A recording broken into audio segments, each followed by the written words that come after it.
Chris, it is great to have you with us today. How are you doing? I'm amazing. How are you? Awesome. Doing really good, man. Yeah, good to have you on the show. And Eric, always great to spend time with you. How are you doing today? Absolutely doing great. Thank you, David. Appreciate it. Little change up here. We're going to do live here. This is a little different than normal. Yeah, I love it. That's amazing. Well, hey, Chris, before we dive in, and I know we got a lot of great topics today, I was hoping you could kind of share a bit about your background and kind of your journey to where you are today. Well, I would love to.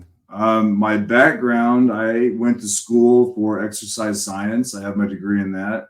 But I'm from a little town in the middle of nowhere called Dodge City, Kansas. You might be familiar with it, with like Boot Hill, Wyatt Earp. But in fact, it's a one high school town. So my opportunities were very limited, or at least my perspective of them. So I did the normal. I worked at a beef plant. That's what the majority of the people in the town do. I ran a shipping dock. I worked with USDA. I did that for about 6 years, and then I got married. In there, I kind of went to college and then came back because I didn't really know what else was out there. But so then I got married, and my wife wanted to finish college, and we moved to the big city, Wichita, Kansas. Nice. Dun, dun, right? And in fact, that's like the size of like one little section of Phoenix here, like Surprise, basically. Yeah, so then I ran a Walmart. I ran different Walmarts there for about 6 years. And then Walmart shut my store down. And they told me 15 minutes before they told the entire world that we're going to shut your store down. And I was like, well, this doesn't make much sense. A company that's this big has this poor communication. And while I understood why they did what they did to keep damage control, locked in, I was in an all African-American neighborhood with, I was like the only white manager there. And that was during the time of Black Lives Matter. But I had built a really good rapport with my people because of the way that I carried myself and the way I treated other people and the example that I set. Well, during that time when we lost the store, my wife got a promotion. She works for Cox Communications, and that brought us to Phoenix. I took a hardship transfer with Walmart to a store on 75th and Glendale here. And I met the market manager and the district manager. And I was like, hi, my name's Christopher Reeves. I'm from Kansas. I'm the transfer. They looked at me and laughed at me and walked off. And I was like, this doesn't seem right. Like this doesn't correlate with my core values. And by this point, when I started with Walmart, I was 280 pounds, solid muscle. At this point in my life, I was 180 pounds, miserable. I had completely let go of everything that was important to me. All of my things that I had built about myself that I was proud of was gone because I had sacrificed everything for a company that I believed that would take care of me and my family. But in reality, I had just given to them and they didn't give anything of real value back other than a paycheck. Yeah.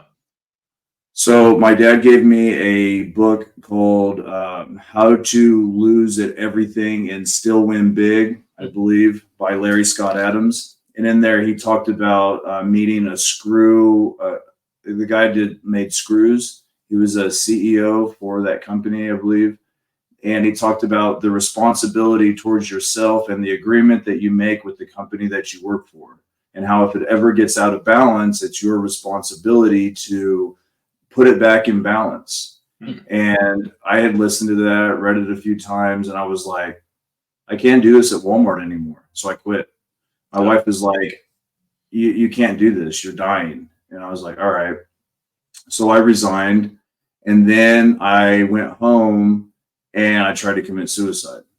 Because when I looked in the mirror, I didn't know the guy looking back at me. I remembered the guy that I was before I started Walmart because that was over. Now I was able to reflect and I was like, dude, you let yourself down. You lost everything. You're a loser. And I was like, shit, I can't do this. Yeah. And my wife actually stepped up. She saw what I was about to do and she checked me. She's like, what the fuck are you doing? I don't know if I can cuss, but I'm sorry. Good, Yeah, you're good.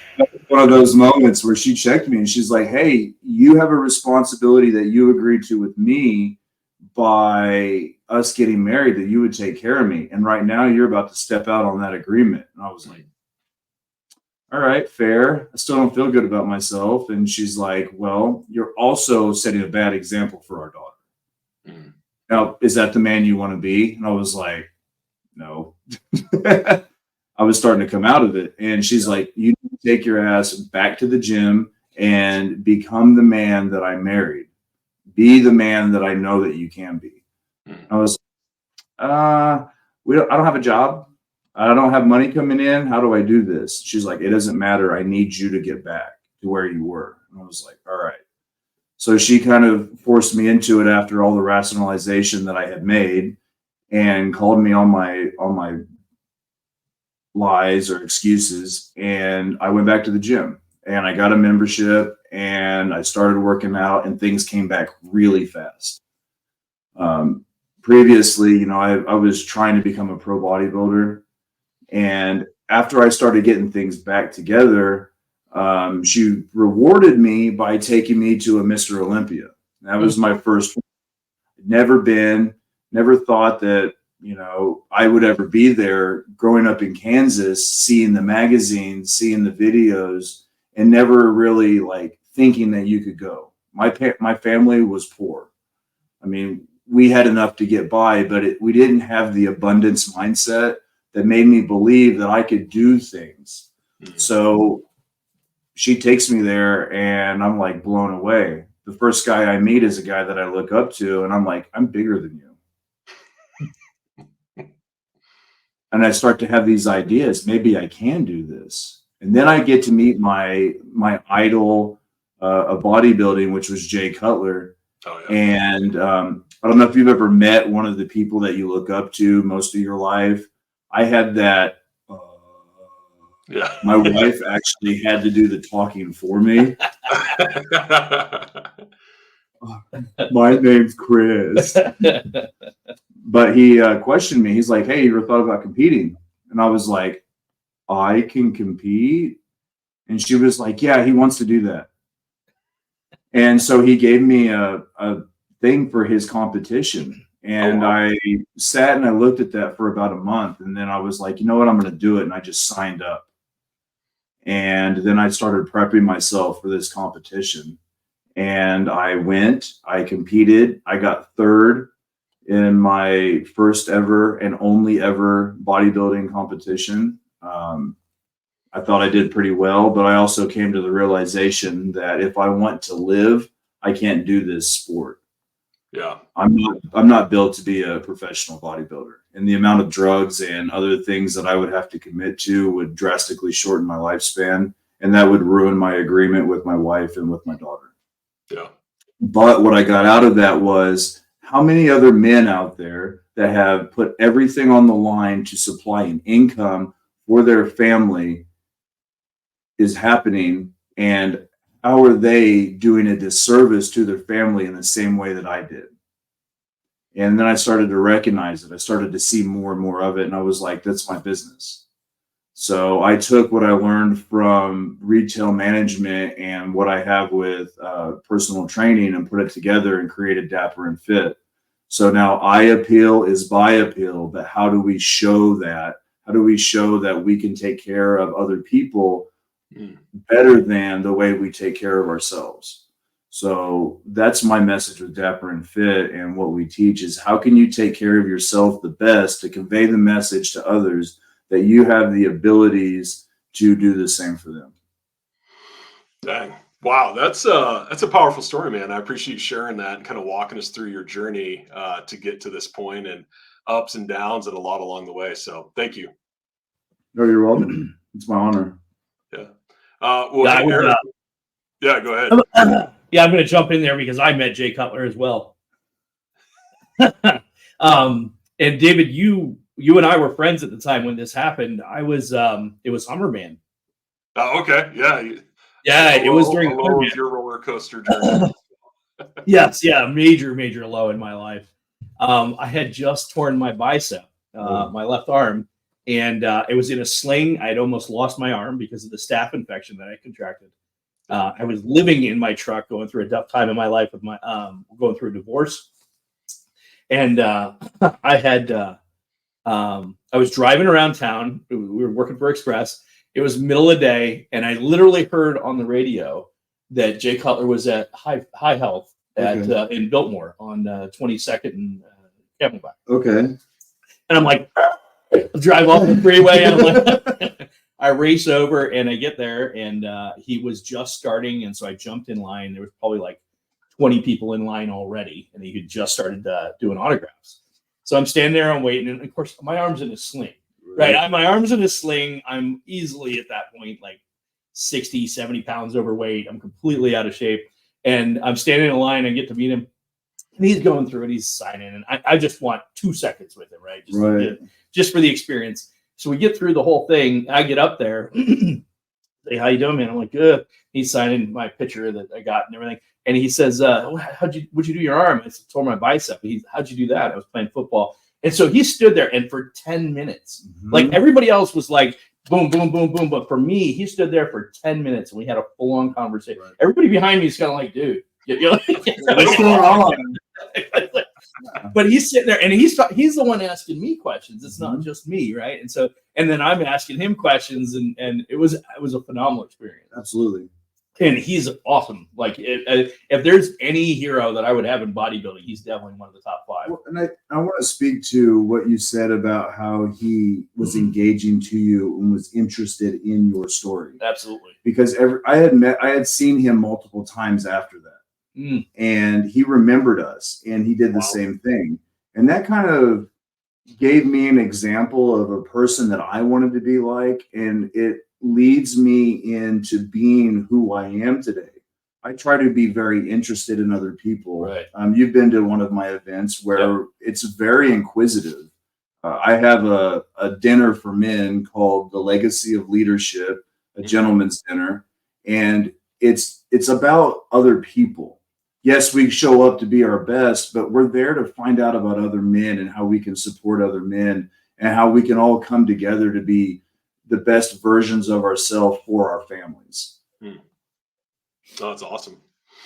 Well, as you guys are talking about important meetings and kind of life-changing events, Eric, I'm curious, how did you get connected with Chris? Yeah, great question. So Chris and I met at Tab and Catherine. They own the Networking Live, which used to be one of my clients was the woman who owned Networking. It was Networking Phoenix at that time, Gelly. And I had worked with her when she was looking to transition and sell the business. So I helped her with her valuation. But so then when she sold, one of the services she did to me is she introduced me to Tab and Catherine. Okay. So I got to know them, and then I get invited to their different opportunities that they had. And then we met that night before their big event last summer. Yes. And so we met at the bar. They did an evening event the night before their big full day workshop. They had a bunch of speakers come in and everything. They did over in Scottsdale, but the night before they did a mixer basically to kind of warm everybody up to. And so a bunch of people didn't know who all was going to be there, but that's where I met this guy. And now they got to find out about Eric doing the splits. And I think that's the cool thing is like you ask questions, you get to find out about people, and like there's things about them that they want to express that they're proud of, and we should be creating opportunities for people to express that story. Yeah, great point. Yeah, so he didn't believe me. No, it wasn't you. It was Shay. Shay Hillenbrand, who used to play for the Diamondbacks, was there that night. And he and I have met on many occasions, and we sit and talk all night about coaching and stuff like that. But that particular night, he was standing there, and there was you two, it was me, there was somebody else there. And somebody was like, oh, it wasn't like they didn't believe I couldn't do it, but I felt like I needed to prove myself. Yep. So I dropped down into the splits right there in the middle of everybody on the floor. Eric, that was a mic drop moment or an Eric drop. An Eric drop, yeah. I was glad you had the right pants on. That's important. When Luckily, I was okay. Yeah. It's like you knew that this was going to happen. Yeah. He's always ready. He's always ready to do this. Always ready. We can talk about the time I kicked you in the head, David. Yes, that was also surprising. Yeah, yeah. So I'm 6'5", and he got his foot to my head before I even knew what was happening. It was a standing knockout. He goes to me, he goes, "What hand did you hit me with?" He's like, my foot? The one without the opposable thumb. Yeah, yeah. Good times. Fun Good time. times. Good But yeah, memories. that's how we met. And he was. I felt like I had to prove myself in the moment. So to his point, right? They weren't really giving me the opportunity, so I had to prove myself. Right? There you go. Awesome. Well, Chris, you talked a bit about Dapper and Fit. I'm curious, can you give us a little bit more of an overview of some of the kind of services you provide and what you do for your clients? Yeah, absolutely. So we do anything that has to do with their image. And the foundation is, of course, our physical bodies. So how do we look when we're naked? That should be our most confident moments. And that's where we start at. Now, let's just say that a person is already in shape. They already understand the things that they need to do, the habits that they need to have established and developed to have a highly efficient body so they can operate at their best. Then we also offer the services of clothing, and that when we come down to putting their clothes together for them or buying clothes or whatever it has to do with their fashion, it's highly integrated around who they are as a person and their personal brand or their business brand. So if they're a CEO and they're speaking in front of groups, we find out kind of like who they are. So like for Eric, he's like charismatic and like that. And we would find clothes that match him, but also show that he is a competent business owner. So like we're expressing him, like we put a fun little pocket square in him so that he's intriguing because he's got a lot of cool stories. But then we also put clothes on him that make him look even more professional. You know, like we don't put like a loud pattern shirt on him so it just draws attention to a spot that he doesn't want attention drawn to. Sure. Things like that. Yeah. No, it's awesome. Well, that's perfect because kind of our theme for today is crafting the perfect image. And Eric, right, with my Biz Coaches, he's working with coaches all the time. And a lot of them are new to the concept of business coaching and are kind of creating that image for the first time. So really excited to get your thoughts on it. And I think we'll just start with the basics. Why is it important for somebody, that's an aspiring business coach or new to business coaching to really focus on their image from your perspective? Well, the thing that is first impression or really any influence all starts with what we see, unless you can't see anything and then other senses pick up. But on a survival instinct, we make judgment calls based off of what we see first. So would you eat green eggs if they were put in front of you? Would be my first choice. See what I mean? But in reality, those eggs could have been in tinfoil and it turned green. But because we have been taught that green things are potentially gone bad or they're poisonous or something like that, we make a cognitive decision based off of what we see to stray away from that. Yeah. So when it comes to our branding and like that, the first thing that we do when we're working with someone is find out what is the message that they want to send. What is the core values of their company? What do those things represent? And how do we incorporate that into them as an individual? So when they show up, people already have a good idea about what it is that they're going to get. There's no like left field shots that throws everybody off guard. Yeah. No, that makes sense. And you mentioned branding. I'm curious. I hear kind of a buzzword, personal branding, but it's meaningful, and I know that. And I'm curious, kind of, what's your take, or what does that mean to you when you talk about personal branding with your clients? Well, who are you as an individual, and what is your morals and values represent you as? So, if a person says like, I am loving, I am caring, I am a person of integrity, I am disciplined. Well, what does that look like? What is that like? If you could paint a picture of that, what does that look like? And that goes back to the way we take care of ourselves. Yeah. So if you're disciplined, then you know that you're not doing things that would put your body in harm.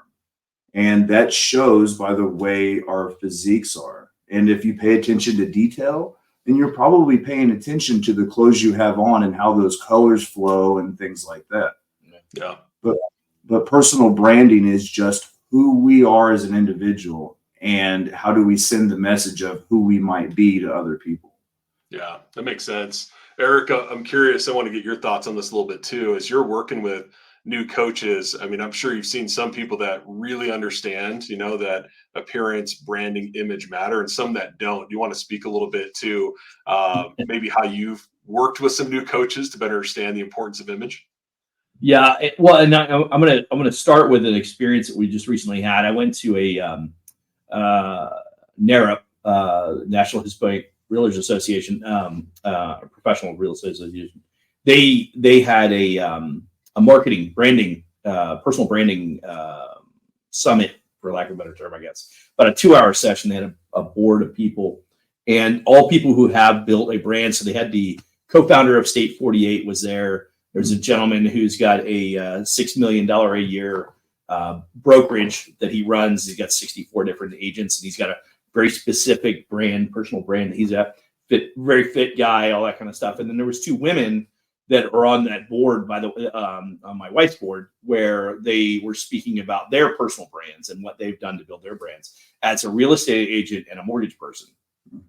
One of the women talked extensively about personal branding, which I recorded and shared some of that on some of the clips that we posted on LinkedIn. But the one woman that spoke to her, she developed this concept for her personal brand of she wears a pink outfit whenever she's out and about. Statement piece. Yeah, exactly. And so that pink outfit resonates. And it was funny because as she was talking about it, there were a number of people, there was probably 125 people in attendance. There were a number of people that are very familiar with her, came to hear her specifically, and resonated immediately as soon as she said the pink outfits. They're like, oh, she looks so cute. Yeah, exactly. She looks so cute. She's this, she's that. But she was probably, of all 4 of them, the one that really resonated the most in regards to specific image and how I carry myself when I'm out and about, and what that, why I wear what I wear, why I picked this particular color scheme. It's a pink and a yellow, and she has this pink outfit, and she's the yellow, and it goes across all of her brand. Absolutely. Yeah. Wow. It's on her business card. It's on her website. It's in her social media. So I say that to start my comment, because I think that is a very compelling point. And as Chris alluded to, it's like wearing the right colors, right? We're wearing colors that are better for you. And I'm not one to speak to that necessarily. I would have to definitely defer to Chris in that regard. But knowing, picking the right colors for you, like the colors you wear when you're speaking. David, we were talking earlier about my speaking engagement we did last summer, yeah, and all the video recording we had, and I wore my 3-piece suit. Well, for me, I'm comfortable in that. And that's going back to a point that Chris made earlier. When I wear that suit, that particular suit, the color that I feel good in that suit. And that immediately, just putting that suit on, boom. Yes, exactly. It anchors me. I'll take an Anthony Robbins piece. It immediately anchors me and puts me in a level of confidence. Yep. So, ditch the, and matter of fact, even anytime that I speak in an engagement, even if I'm wearing jeans because it's a low key environment, I'll still wear my jacket. Just because it helps me and it mentally it anchors me into a different place. So that's the piece that I help on my coaches understand. And I don't care if you're 25 or you're 65, you want to dress in a way that makes you feel comfortable. So don't try and wear something that's not you, right? I'm overweight. There's certain things I should not be wearing that are going to make me feel uncomfortable. Right. And so there's a psychology behind it as well, because Draw that really attention to the wrong area of your body. Absolutely. Yeah. And if you're self-conscious, there's no way you're delivering on the message that you really want, because in the back of your head, you're questioning yourself. Yeah, you're diverting attention and energy from what you need to be on, and you're trying to suppress a feeling that shouldn't necessarily exist. Like, there's ways to go around it. Right. And I would like to put a point to what he was saying with the clothing and the confidence. I make the comparison of knights and shining armor. One, like, it was really expensive to have armor back in those days. Right. 2, they had a specific purpose. And when those guys put that on, it became time to do business. Yeah. And today's armor is our clothes or our uniforms when we show up. Military has it, police officers have it, even business people. Like we put on, like you said, the suit, and then all of a sudden his mind clicks in place of the task at hand and what he's got to do, because he's conditioned himself into believing when this goes on, I own the room. Yeah. Awesome. Yeah. I love it. Well said. Well, oh, sorry. Go ahead, Eric. No, I was just agreeing. That's exact. And his final statement was perfect, because when I put that suit on, and and I say that suit, but I've a handful of them, but I put the suit on, and I'm like, I own the room. When I walk in the room, it's my room now. And do people treat you differently? Absolutely. Like if you walked in like this and you walked in with the suit, is there a clear difference in the way people? Absolutely. I mean, even just wearing a jacket, I'll often hear people say, like, I'll go to a networking event and be like, oh, what are you all dressed up for? I'm like, this is just a blazer. You're No like, big what? deal. But I immediately recognize, okay, so anytime I speak, I'm going to be wearing a jacket. Absolutely. Yeah, because that helps that credibility piece. It influences the perspective of the people that view you. Yeah. And when you to bring it full circle, David, when you talk about coaching, you need to own the room. You want people to respect what you're about to say. So regardless of what your topic is, you want people to respect you. And as Chris brought up, right, we're trained, right or wrong, we are trained to what we look at, what we see is immediately going to create an expectation in our minds. So if the image is not up to par relative to what our expectations are in regards to the information we're about to see, it waters it down. Yes. Yeah.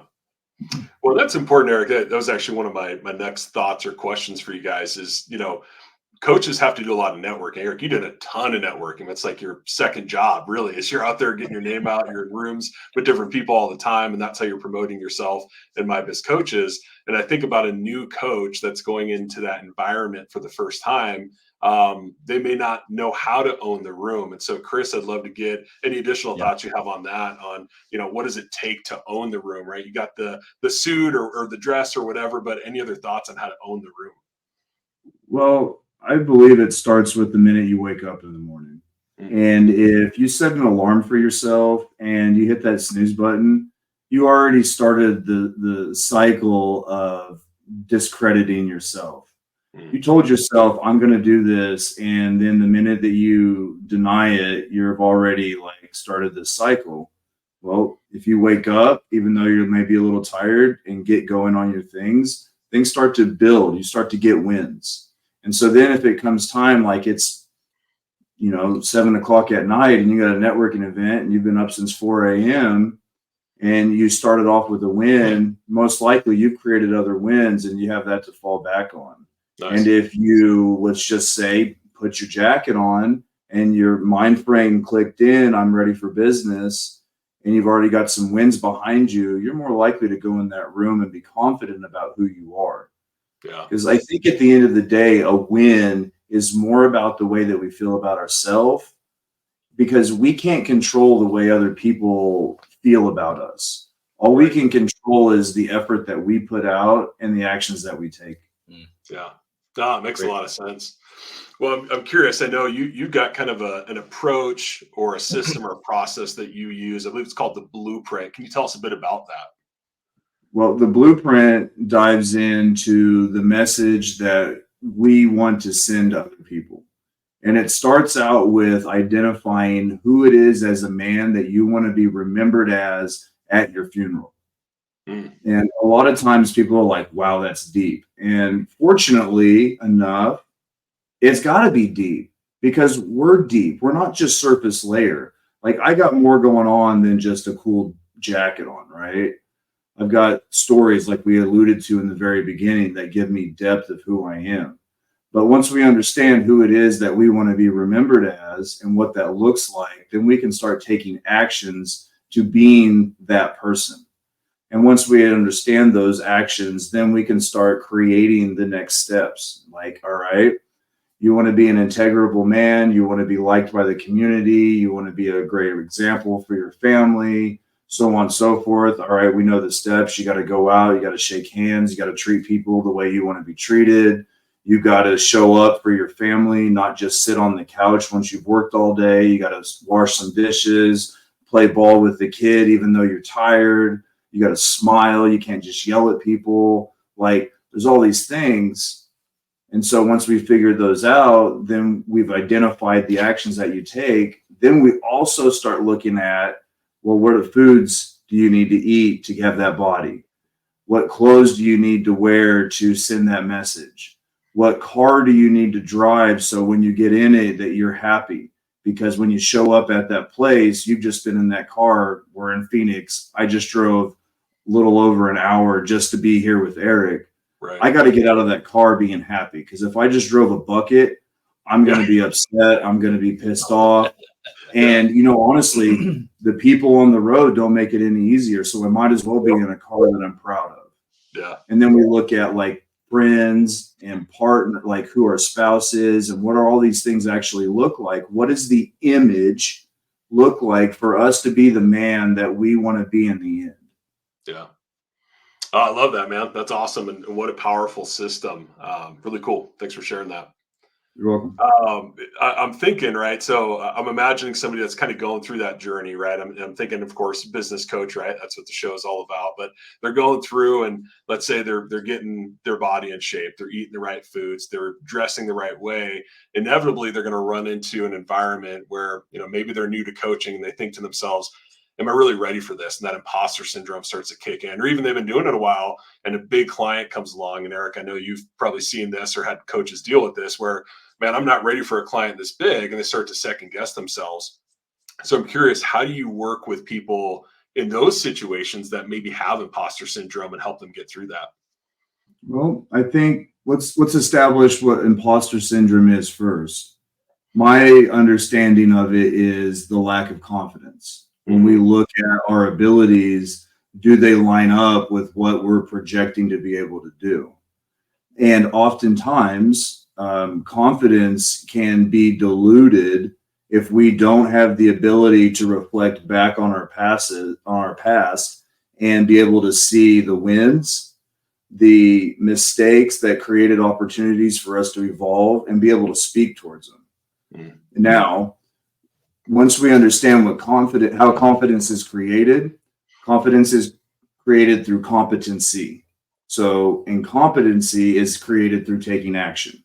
So the minute that we start taking action, we start journaling it out, writing and seeing what we're able to do, what we've done, how we've overcome it, then we can assess our competency and be like, you know what, I got this. I've done these things, and that makes me qualified. So then all of a sudden, if we woke up in the morning and did what we said we were going to do, and we reflect on the things that we have done and give ourselves credibility for the changes and the wins, then imposter syndrome starts to go away, because we have the ability to reflect and relate. So now all of a sudden it's like, you know what? I read back a while, like 6 months ago, I wasn't really good at this, but I worked on it and I got really good at it. So where else in my life is this happening? And if let's just say it's a networking event, walk into a networking event, this is brand new, I've never been into it, can be kind of intimidating. Well, if I have the ability to use relativity and be able to look like, well, the first time I walked into the gym, I didn't know what I was doing. I couldn't push the weight. Well, I did it and I got better. And then the way that we speed line to it is we hire a coach. Yeah. So business side may not have all the experience in it. You're going to go hire someone like Eric that's going to be like guiding you through, supporting you, but still challenging you to do more. And that's what I do in the gym. I bring these guys in and I utilize the gym to show them that you can overcome difficult times by going through difficult things. And the easiest way to put someone through something difficult is in the gym. Like he brought up Tab Pierce, and I got a funny story about this. Put him on the leg press, had him at like 250 pounds. He popped him out. I moved the pin down, and he wanted to look at it. And I was like, no, you're not looking at it. He's like, why? I want to know. And I said, just do the weight. Yeah. And he did it. And then he looked, he's like, oh, 315 pounds. I was like, yeah, you did pretty good. You didn't know what it was. Did that bother you? He's like, kind of, because I didn't know. He's like, but I did it. And I was like, all right, one more set. I put it down. I put it out all the way at the bottom. And he went to look again. And I was like, you know, you're not supposed to look. He's like, oh. And then he went to do it. And it was hard because it's like close to 400 pounds. It was hard. And he was like, I don't know if I can do this. I was like, I'm right here with you, and stop fucking questioning yourself and just do the work already. I said, would you do this in your business? He's like, no. He's like, so why are you doing it right now? Yeah. Okay. And then he does it. He did like 6 reps. Nice. And I was like, now look at the weight. He was like, I did that? I was like, yeah, but you almost didn't because you questioned yourself. Right. Now, the point I was getting to is the support. Having someone there that's willing to hold you accountable to being your best. And sometimes that's calling somebody out and being like, you got more than that. You can do better than what you're doing. And I believe in you, and you know you can because you've proved it in other parts of your life. Yeah. That's awesome, man. As I'm hearing you talk, I'm thinking about your show, right? Man Up and Own It. I'm wondering, can you tell us a bit about that? Because I'm just seeing glimpses of it right there in that conversation. Oh, absolutely. So the Man Up and Own It show is designed and dedicated to helping men by sharing the stories and the experiences of other successful men that have gone through difficult times and how they got through it, in hopes for other men out there to see it and be able to resonate with it and possibly do something better so they can be a better example in their family. Oh, I love it, man. That's awesome. We'll post a link up here in a minute, QR code to your site where people can find out more about that. But yeah, definitely check it out. A lot of good stuff there. As we wrap up, and you shared a lot of great stuff with us, anything else you want to share about your work at Dapper and Fit? You know, I don't really have a lot other than, you know, what we try to do is help people become the best versions of themselves by helping them be the most confident when they don't have anything on. This is our most vulnerable moment. And this is when you should be able to look in that mirror and be like, you know what? I'm the man. Yeah. I can do it because I've done this. Awesome. I love it. Well, hey, Chris, thanks for all your time, man. Great insights today. And like I said, if you guys want to learn more about Chris, connect with him, scan the QR code. We'll also have a link in the show notes in the description here. So definitely check it out. And yeah, find out about what he's doing, get plugged into the blueprint and become a better version of yourself. So thanks, Chris. Appreciate it.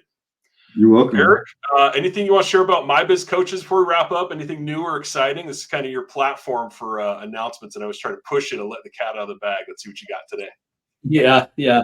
So I want to circle back. Just one comment about Sure. what Chris does, and I just think it's super important for people to understand the value that the image coaching, right, the personal branding that really brings to the table, particularly in today's day and age. If you're going to be successful in a coaching environment, if you're going to be successful putting yourself out there, you're going to have to be on video. You're going to have to put yourself out. You're going to come on shows like this. It's going to be a video. Yes, you can do audio, but quite honestly, at the end of the day, people want to see people. People want to connect with you on video.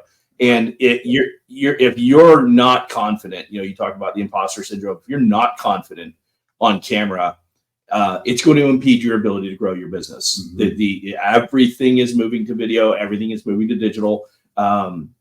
The reality is, at the end of the day, that if you don't get over those apprehensions, if you can't be comfortable in front of a room, you're going to lose credibility. You're going to miss out on, I don't care how smart you are, you're going to miss out on somebody who's more capable, more willing Absolutely. To be out there in front of everybody. And you take the smartest guy in the room. You know, you take a really smart lawyer, take a really smart accountant, CFO, something like that, and they're not comfortable being on camera. They're going to miss out on opportunities. And I just, as we look at the coaching space, we have recognized at My Biz Coaches, this is what we're going to have to help people do to make the leap into being a successful coach. Because that's, like I said, it's what people see. It's the first thing, and it's what they're looking for. They want to be able to make that connection on video and kind of tie in. So that's what, I think that's, as we make this pivot with my biz coaches and really focus on helping coaches grow their businesses, we're going to have more people like Chris to help them understand, how do we get the branding? How do we get the image? How do we extend that? How do we carry ourselves in the room, right? All those types of things. And so our focus for the foreseeable future with my biz coach is really kind of tying that together between the content, right? And Chris mentioned one more thing he mentioned was the making the agreements with yourself and keeping those agreements. Yeah.